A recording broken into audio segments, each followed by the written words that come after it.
The 49ers just had a major blessing, but it was disguised in the fog of the free agency war. In today's video, we've got one of the most positive reports we've had in weeks for the Niners, plus a new report that smells like desperation from another team. And that means a trade might be afoot.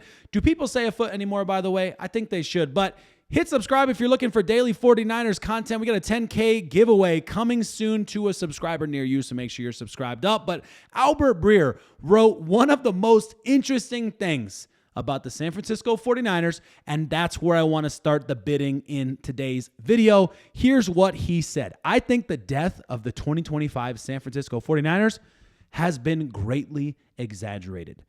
I've used the 2023 LA Rams and 2024 Buffalo Bills as example over the past few years of perennial winners who consciously decided to take a bunch of their medicine after rolling up cat debt chasing championships. And you can see it for sure in the amount of dead money the 49ers are accumulating. It's nearly $78 million in cap charges for players no longer on the roster. Now, quick pause here, because what we're seeing Albert Breer do, and it means a lot coming from Albert Breer compared to like a biased 49ers beat writer, right? And I say biased in a good way because I'm biased toward the 49ers too. But it means a lot more coming from Albert Breer to have the same kind of perspective we've seen and we've talked about on this channel of guys like David Lombardi, looking to the 2023 LA Rams, looking to the 2024 Buffalo Bills, guys taking their teams taking their medicine and saying we're going to figure it out. Now, I do think, to be fair, like the Buffalo Bills, well, that's not true. Actually, they lost a lot of defensive guys too. I was thinking more so on like the offensive side of the ball. But whatever the case, let's let Albert Breer continue on doing a fantastic. This is fascinating. It's super interesting, okay? But there's a nuance here that's worth paying attention to. This is more roster churn than any sort of teardown. While a good chunk of the core of the 2023 Super Bowl team is gone now, the Niners did get ahead of a few potential losses, signing Brandon Aiyuk, 4 years, $120 million. We're going to come back to him in a minute. And Deommodore Lenoir, 5 years, $88.9 million, a contract that just looks better and better by the day. 2 long-term contracts. And Juwan Jennings, 2 years, $15.4 million, also looking amazing a year later. And Colton McKivitz, a 1 year, $5.85 million, 2 shorter-term deals.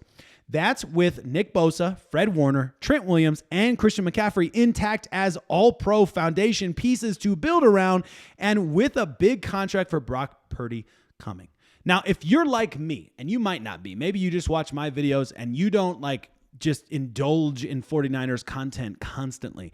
But that's what I'm doing all the time. I'm constantly in 49ers content. That's across all social media platforms. That's articles, that's videos. And so that's why I'm coming to you on different days from different places and different sources, because I'm all over the place all the time. And that's part of the value I'm trying to provide for you guys at home.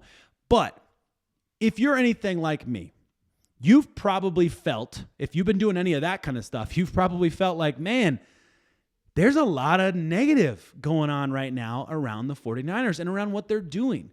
And I get that. I get where that's coming from. I understand watching all of these huge talents walk out of the building, and many of them to no benefit to the 49ers, but actually at a cost. Now, it's an accelerated cost, and there are benefits to accelerating the cost, taking the medicine, for example. But I think that there's something here that we have to remember.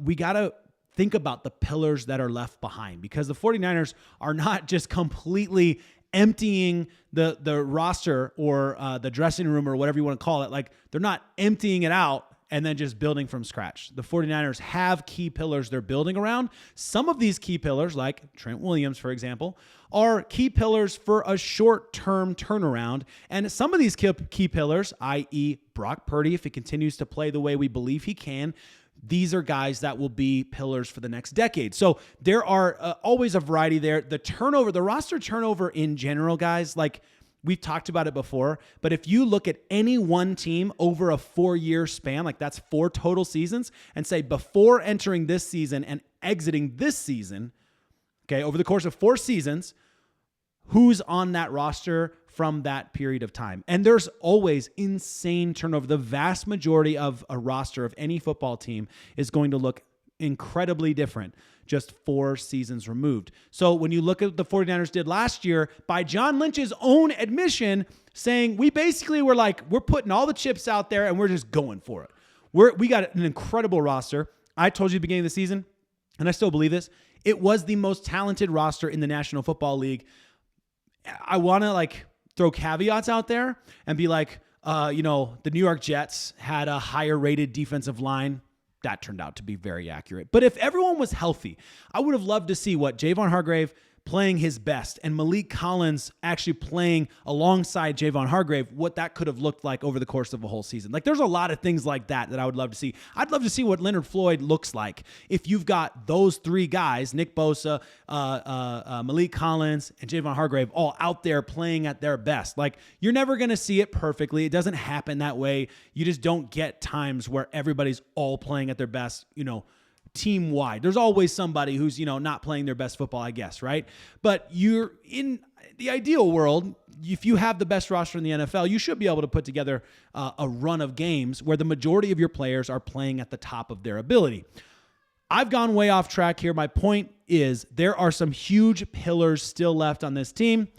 One last thing that Albert Breer said, the bottom line is this: if they hit on draft picks and get good coaching, I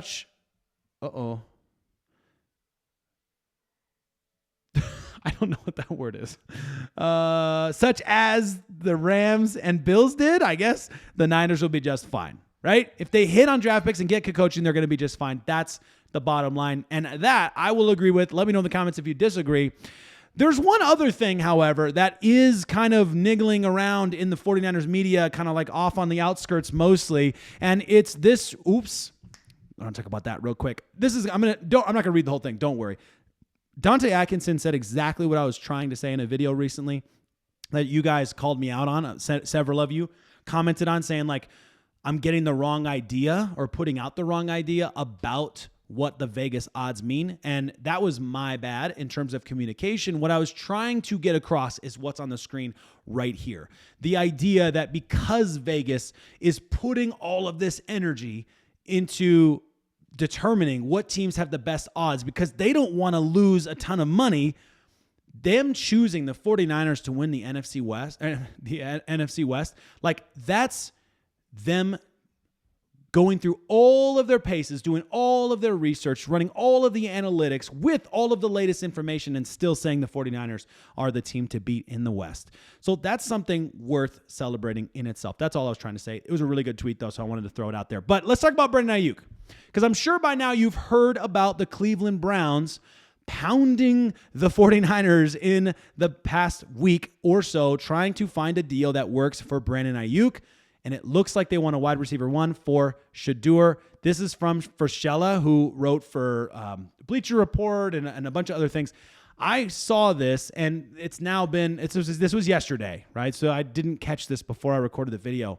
But the interesting thing about this, there's a lot of interesting angles. But I'm just curious, from your perspective, do you feel like the San Francisco 49ers need to move on from Brandon Aiyuk, or is Brandon Aiyuk a pillar for the future? Okay? And I'm going to rephrase the question ever so slightly because this is the way I'm thinking about it. If you believe that Brandon Aiyuk is the wide receiver we had in 2023, would he be a pillar on this team? And in my opinion, that's an emphatic yes. And here's the situation the 49ers are in. I'm sure you've heard about this as well.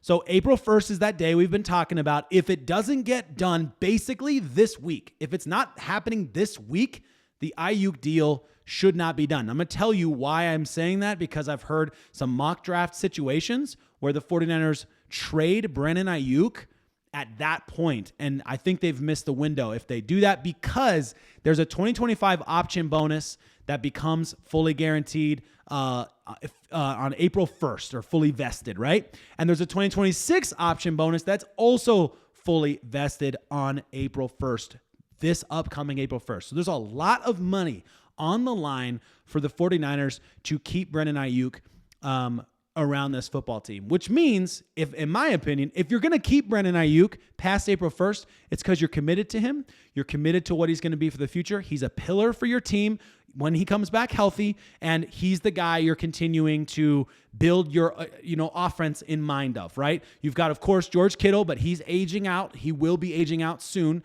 Hopefully not for a couple more years, but he will be on his way. And you've got Brock Purdy and you've got Brandon Aiyuk, and these are pillars of your offense. These are staple guys that are part of how you're scheming up your offensive packages, okay? So if Brandon Aiyuk is still a football player for the 49ers in a week's time, in my opinion, the 49ers better not be moving on from Aiyuk in any sort of situation. I think the 49ers, unless there's a crazy trade compensation that seems incredibly valuable, I suppose there's a scenario that could exist in. But as far as I'm concerned, I think we're looking at the 49ers left themselves an out in the contract with Brandon Aiyuk by putting this April 1st designation. They left themselves an out. That's part of the strategy. And if they choose to move on from BA, then it's going to happen this week. So it's going to be a crazy week. Make sure you're subscribed so you don't miss out. We'll definitely be talking about it no matter what.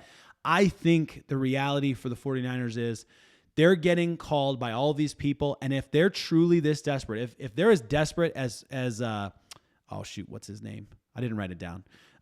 If they're just desperate as they're believed to be, as the reports are believing to be for the Cleveland Browns, then we're going to see a deal getting done with the 49ers this week because they're going to be willing to do what it takes to bring him in.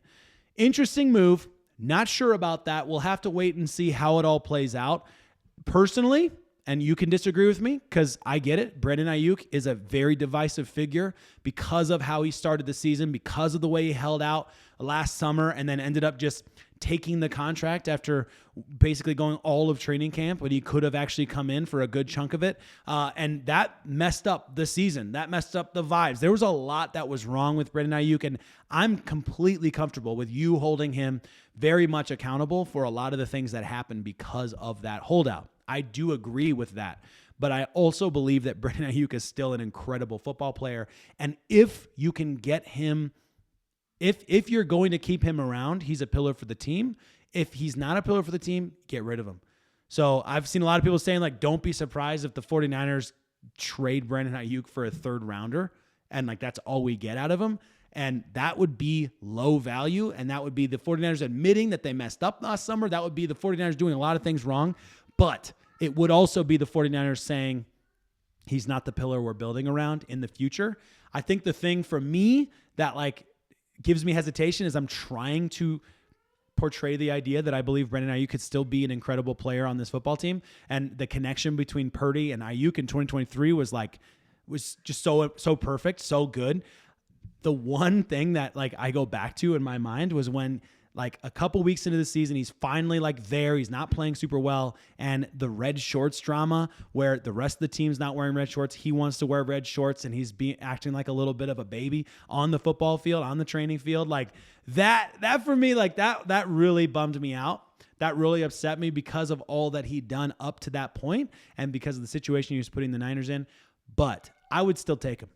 I would. If the 49ers believe, if April 1st comes around and he's still on this football team, I would take him. I'm excited to have him because that tells me the team has confidence that those little things are just little things and he's not going to be a diva and he is going to come back and be BA that we need him to be. That's my gut. Let me know what you think in the comments. I totally respect your difference of the difference of opinion that you probably have. I'm sure many of you do, but we're 31 days from the 2025 NFL draft, and I agree very much with Albert Breer in saying that this is what it comes down to. If the 49ers can get this draft right, then the 49ers have a great shot to be a competitive team in this season going deep in the playoffs. So I'm hyped about it. Hope you are too. Appreciate you. Have a fantastic Monday evening.